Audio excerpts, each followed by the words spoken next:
नमस्कार मंडळी, श्री स्वामी समर्थ. स्वागत आहे तुमचं माझ्या यूट्यूब चॅनलवरती. आजचा दिवस तुम्हा सर्वांना खूप छान, सुखाचा, समाधानाचा जाऊ देत, हीच मी स्वामींच्या चरणी प्रार्थना करते आणि आजच्या या नवीन व्हिडिओला सुरुवात करते. पण त्या अगोदर तुम्ही माझ्या चॅनलवरती जर नवीन असाल तर चॅनलला पण लगेच सबस्क्राईब करा आणि कमेंटमध्ये श्री स्वामी समर्थ लिहायला अजिबात विसरू. आज मी तुम्हाला एका अशा विषयाबद्दल सांगणार आहे जो आपल्या रोजच्या आयुष्याशी खूप जवळून जोडलेला असतो. कदाचित तुम्हीही हा छोटासा पण महत्त्वाचा नियम दररोज पाळत असाल, पण कधी शांतपणे बसून असा विचार केला आहे का की ज्या घरामध्ये देवांसमोर साखर किंवा नैवेद्य ठेवला जातो त्या क्षणी नेमकं काय घडत असतं? अनेक लोक असं म्हणतात की देवाला नैवेद्य दाखवल्याने घरात सकारात्मक ऊर्जा वाढते, वातावरण शांत आणि प्रसन्न राहतं आणि कुटुंबावर येणारी संकटं आपोआप दूर राहतात. काही लोकांना असंही वाटतं की फक्त ही जुनी परंपरा आहे जी आपण विचार न करता पाळत आलो आहोत. पण खरं काय आहे?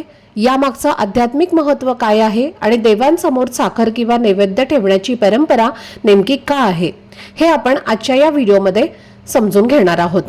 आज आपण या व्हिडिओमध्ये जाणून घेऊ की देवांसमोर साखर का ठेवतात, नैवेद्य दाखवण्यामागे नेमका अर्थ काय आहे आणि ही छोटीशी गोष्ट आपल्या घराच्या वातावरणावर कसा प्रभाव टाकू शकते. त्याचबरोबर आपण हेही समजून घेणार आहोत की हा नैवेद्य ठेवताना कोणत्या छोट्या चुका टाळल्या पाहिजेत, कारण कधी कधी न कळत झालेल्या अशा काही सवयी आपल्या आयुष्यात अडचणी निर्माण करू शकतात.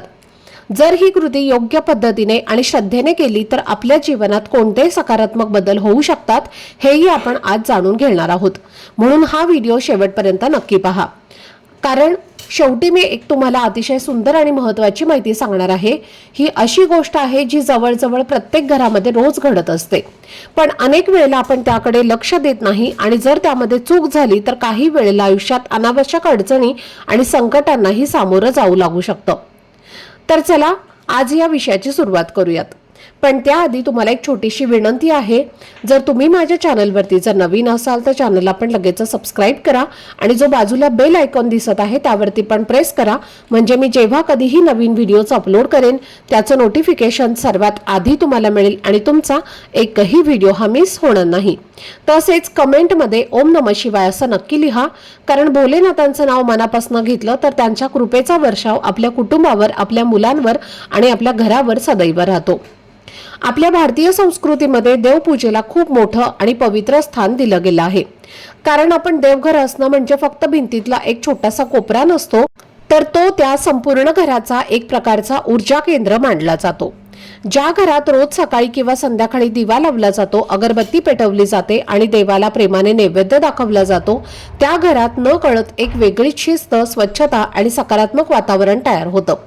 आपण सकाळी उठल्यावर देवासमोर हात जोडतो, मन शांत करून आपल्या मनातल्या सगळ्या गोष्टी देवाला सांगतो, आपल्या इच्छा, आपल्या चिंता, भीती, आशा, स्वप्न आणि कधी कधी आपले दुःख सुद्धा. तर त्या क्षणी आपल्याला असं वाटतं की आपण एकटे नाही आहोत, कुणीतरी आपल्याला ऐकत आहे, समजून घेत आहे आणि आपल्याला योग्य मार्ग दाखवत आहे. पण अनेकदा असा प्रश्न मनात येतो की देवाला नैवेद्य दाखवणं म्हणजे नेमकं काय असतं? तर फक्त देवासमोर थोडं खाणं ठेवणं इतकंच का, की त्यामागे आणखी काही खोल आणि सुंदर असा अर्थ दडलेला आहे? खरं तर नैवेद्य या शब्दाचा अर्थ आहे देवाला प्रेमाने आणि कृतज्ञतेने अर्पण केलेलं अन्न. याचा अर्थ असा नाही की देवाला भूक लागते म्हणून आपण त्यांना अन्न देतो. नैवेद्य म्हणजे आपल्या कष्टाचं, आपल्या श्रद्धेचं आणि आपल्या मनातील कृतज्ञतेचं प्रतीक असतं. आपण जे काही खातो, जे काही आपल्याला मिळतं ते आधी देवाला आपण अर्पण करतो, कारण त्या कृतीतून आपल्या मनात एक सुंदर भावना निर्माण होते की हे सगळं मला देवाच्या कृपेनं मिळालेलं आहे. म्हणूनच अनेक धार्मिक ग्रंथांमध्ये असं सांगितलं गेलं आहे की नैवेद्य दाखवल्याशिवाय पूजा पूर्ण मानली जात नाही. आता इथे एक महत्त्वाचा प्रश्न अनेकांच्या मनामध्ये येतो, तो म्हणजे देवासमोर साखर का ठेवतात? साखर ही फक्त एक गोड पदार्थ नाही, तर ती एक गोडव्याचं प्रतीक मानली जाते. आपल्या आयुष्यामध्ये गोडवा यावा, घरातल्या नात्यांमध्ये प्रेम आणि आपुलकी टिकून राहावी, मनातील राग, कटुता आणि द्वेष कमी व्हावा आणि जीवनामध्ये आनंद व मधुरता वाढावी, या भावनेने साखर देवाला अर्पण केली जाते. धार्मिक दृष्टीने पाहिलं तर साखर हा सात्विक पदार्थ मानला जातो आणि सात्विक पदार्थ म्हणजे असे पदार्थ जे मनाला शांत, स्वच्छ आणि सकारात्मक बनवतात. जेव्हा आपण देवासमोर साखर ठेवतो तेव्हा प्रत्यक्षात आपण देवाला अशी प्रार्थना करत असतो की देवा, माझं सगळं जीवन गोड कर, माझ्या घरात आनंद, शांती आणि समाधान कायम ठेव. अनेक लोकांचा असा अनुभव आहे की ज्या घरात रोज देवाला नैवेद्य दाखवला जातो त्या घराचं वातावरण हळूहळू अधिक शांत आणि संतुलित होत जातं. घरातले वाद कमी होतात, मनाला स्थैर्य मिळतं, कामात लक्ष द्यायला लागतो आणि एक वेगळीच सकारात्मक ऊर्जा जाणवायला लागते. हे सगळं काही जादूने घडत नाही, तर आपल्या मनात येणाऱ्या छोट्याशा बदलांमुळे हे घडत असतं. जेव्हा आपण रोज काही क्षण देवासमोर शांतपणे बसतो, दिवा लावतो आणि नैवेद्य अर्पण करतो, तेव्हा आपलं मन आपोआप शांत होतं आणि जेव्हा मन शांत असतं तेव्हा आपण घेतलेले निर्णय सुद्धा अधिक योग्य आणि विचारपूर्वक असतात. काही लोकांना कधी कधी असं वाटतं की हे सगळं अंधश्रद्धा आहे, पण खरं पाहिलं तर देवपूजा आणि नैवेद्य ही एक आपल्या मनाची शिस्त शिकवणारी एक सुंदर अशी पद्धत आहे. दररोज एका ठराविक वेळ आपण देवासाठी ठेवणं, घर स्वच्छ ठेवणं, स्वतः स्वच्छ राहणं आणि काही क्षण मन शांत करून प्रार्थना करणं, या सगळ्या गोष्टी आपल्या मानसिक आरोग्यासाठी आणि आपल्या आयुष्याच्या संतुलनासाठी खूप महत्त्वाच्या असतात.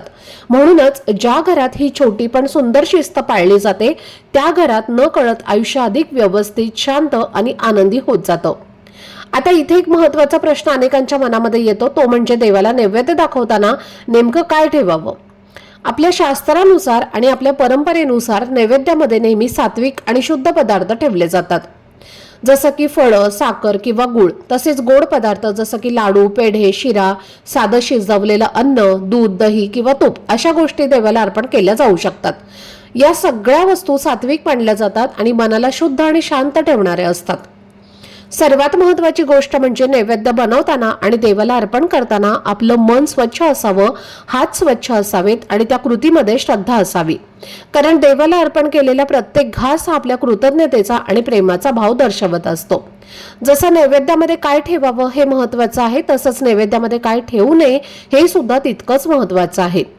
आपल्या परंपरेनुसार कांदा, लसूण, मांसाहार, दारू आणि कोणतेही नशेचे पदार्थ देवाला अर्पण केले जात नाहीत. त्याचबरोबर शिळं अन्न किंवा आधी चाकलेलं अन्नही नैवेद्यामध्ये ठेवू नये, कारण देवाला अर्पण केलं जाणारं अन्न हे नेहमी शुद्ध, ताजं आणि सात्विक असावं अशी आपली परंपरा आहे. अनेक वेळेला लोक न कळत काही छोट्या चुका करतात. काही जण घाईमध्ये नैवेद्य ठेवतात. काही वेळेला घरात राग किंवा चिडचिड असतानाच पूजा केली जाते. काही वेळेला अस्वच्छ भांड्यामध्ये नैवेद्य ठेवला जातो किंवा देवाला दाखवलेला नैवेद्य लगेच उचलून खाल्ला जातो. काही वेळेला देवघर स्वच्छ ठेवण्याकडेही दुर्लक्ष केलं जातं. पण लक्षात ठेवा, पूजा ही फक्त औपचारिकता म्हणून केली जात नाही, तर ती मनापासून आणि श्रद्धेने केली जाते. नैवेद्य ठेवताना काही साध्या पण महत्त्वाच्या गोष्टी लक्षात ठेवायला हव्यात. शक्य असल्यास नैवेद्य ठेवण्यापूर्वी हातपाय स्वच्छ धुवावेत आणि स्वच्छतेची काळजी घ्यावी. नैवेद्यासाठी वापरणारी ताटं किंवा वाटी वेगळी आणि स्वच्छ असावी. देवासमोर नैवेद्य ठेवताना मन शांत ठेवावं, घाई किंवा गडबड करू नये. त्या क्षणी मनामध्ये देवाबद्दल श्रद्धा आणि कृतज्ञतेचा भाव असावा. नैवेद्य ठेवून झाल्यानंतर काही क्षण डोळे बंद करून शांतपणे प्रार्थना करावी, कारण देवाला आपण पदार्थांसाठी नाही तर भावनेसाठी नैवेद्य अर्पण करत असतो. अनेकांना असा प्रश्न पडतो की नैवेद्य देवासमोर किती वेळ ठेवावा. साधारणपणे 5 ते 10 मिनिटं नैवेद्य देवासमोर ठेवणं योग्य मानलं जातं. काही घरांमध्ये मंत्र, स्तोत्र किंवा आरती होईपर्यंत नैवेद्य ठेवला जातो आणि तेही योग्यच आहे. पण एक गोष्ट लक्षात ठेवायला हवी की नैवेद्य ठेवून लगेच उचलू नये, तसेच तो खूप जास्त वेळही देवासमोर ठेवू नये. काही क्षण देवाला अर्पण केल्याचा भाव मनामध्ये राहू द्यावा. देवाला अर्पण केलेला नैवेद्य नंतर प्रसाद बनतो आणि प्रसाद हा नेहमी आदराने आणि कृतज्ञतेने ग्रहण करावा. तो कधीही वाया घालवू नये. शक्य असल्यास घरातील सर्वांनी थोडा थोडा प्रसाद म्हणून घ्यावा, कारण प्रसादामध्ये केवळ अन्न नसतं, तर त्यामध्ये देवाच्या आशीर्वादाचा आणि आपल्या श्रद्धेचा भाव असतो.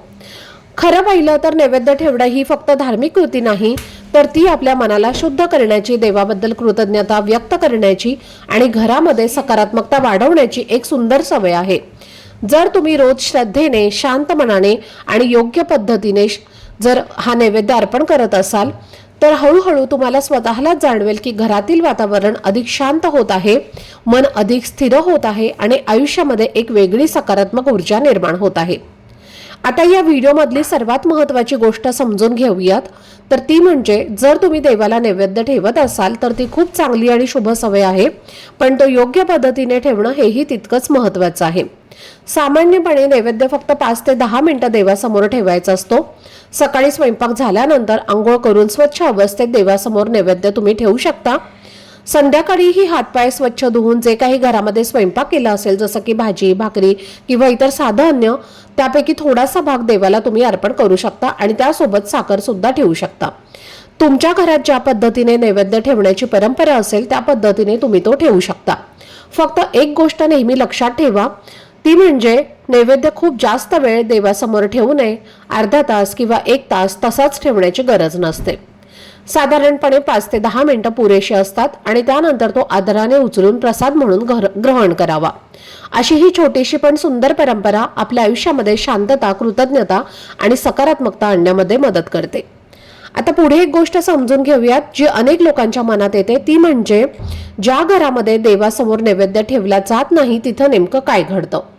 सर्वात आधी एक महत्वाची गोष्ट स्पष्ट समजून घ्यायला हवी की देव कधीही कोणावरती राग धरत नाही. एखाद्या दिवशी नैवेद्य ठेवला नाही म्हणून लगेच काही वाईट घडतं किंवा देव शिक्षा देतो असं अजिबात नसतं. कारण देवपूजा आणि नैवेद्य ही गोष्ट देवासाठी नसते, तर ती आपल्या स्वतःसाठी असते. आपल्या मनासाठी, आपल्या सवयींसाठी आणि आपल्या विचारांना योग्य दिशा देण्यासाठी असते. नैवेद्य ठेवण्यासाठी सवय म्हणजे दररोज थोडासा वेळ देवासाठी काढण्याची सवय. जेव्हा ही सवय आपल्या आयुष्यामध्ये असते तेव्हा न कळत आपल्या जीवनामध्ये एक प्रकारची शिस्त आपल्याला लागत असते. पण जर ही सवय नसेल तर हळूहळू आयुष्यातील ती छोटी शिस्त सैल पडायला लागते. देवाला आठवण्याची सवय कमी होते, कृतज्ञतेची भावना थोडी कमी होते आणि मन शांत ठेवण्यासाठी जो एक छोटासा आधार असतो तोही कमी होऊ लागतो. घरातील वातावरणावरही याचा परिणाम होतो आणि न कळत सकारात्मकता थोडी कमी झाल्यासारखी वाटू शकते. खरं पाहिलं तर नैवेद्य ठेवणं ही एक मानसिक सवय आहे. रोज काही क्षण शांत बसणं, स्वतःला आठवण करून देणं किंवा आपण एकटे नाही, आपल्या आयुष्यामध्ये जे काही आहे त्याबद्दल देवाचे आभार मानणं, ही सगळी भावना त्या छोट्याशा कृतीतनं जाणवू लागते. आणि कधी कधी अगदी छोट्या छोट्या गोष्टींवरही आपली चिडचिड होऊ लागते. त्यामुळे नैवेद्य न ठेवणे म्हणजे देव शिक्षा देतो असा अर्थ अजिबात नाही. पण आपल्या मनाला स्थिर ठेवणारी आणि मानसिक आधार देणारी ही एक चांगली सवय आपण गमावतो, इतकंच त्यामागचं खरं कारण आहे. याचा अर्थ असा अजिबात नाही की जो माणूस नैवेद्य ठेवत नाही तो वाईट असतो किंवा त्याच्या घरात नक्कीच काहीतरी वाईट घडतं.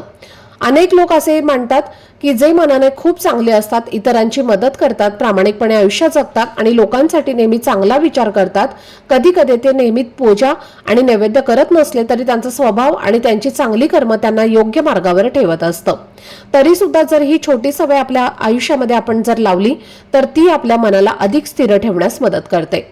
कारण जेव्हा आपल्या आयुष्यामध्ये एखादी अडचण किंवा कठीण प्रसंग येतो तेव्हा देवाशी असलेला हा छोटासा संवाद आपल्याला धीर देतो आणि त्यावेळी आपल्याला असं वाटतं की कुणीतरी आपल्या सोबत आहे आणि त्या विश्वासामुळे आपण त्या अडचणींना अधिक धैर्याने सामोरं जाऊ शकतो. म्हणूनच नैवेद्य ही देवाला खुश करण्यासाठी केलेली गोष्ट नाही, तर ती आपल्या मनाला सावरून ठेवण्याची, स्वतःला स्थिर ठेवण्याची आणि आयुष्यामध्ये सकारात्मकता टिकवून ठेवण्याची एक सुंदर अशी सवय आहे. ज्या घरात नैवेद्य ठेवला जात नाही तिथे देव कधीच रागावत नाही, पण हळूहळू माणूस स्वतःपासून, आपल्या शांततेपासून आणि आपल्या जीवनातील शिस्तीपासून थोडासा दूर जाऊ शकतो. म्हणून शक्य असेल तर रोज थोडासा वेळ देवासाठी, स्वतःसाठी आणि आपल्या मनाच्या शांततेसाठी नक्की काढा.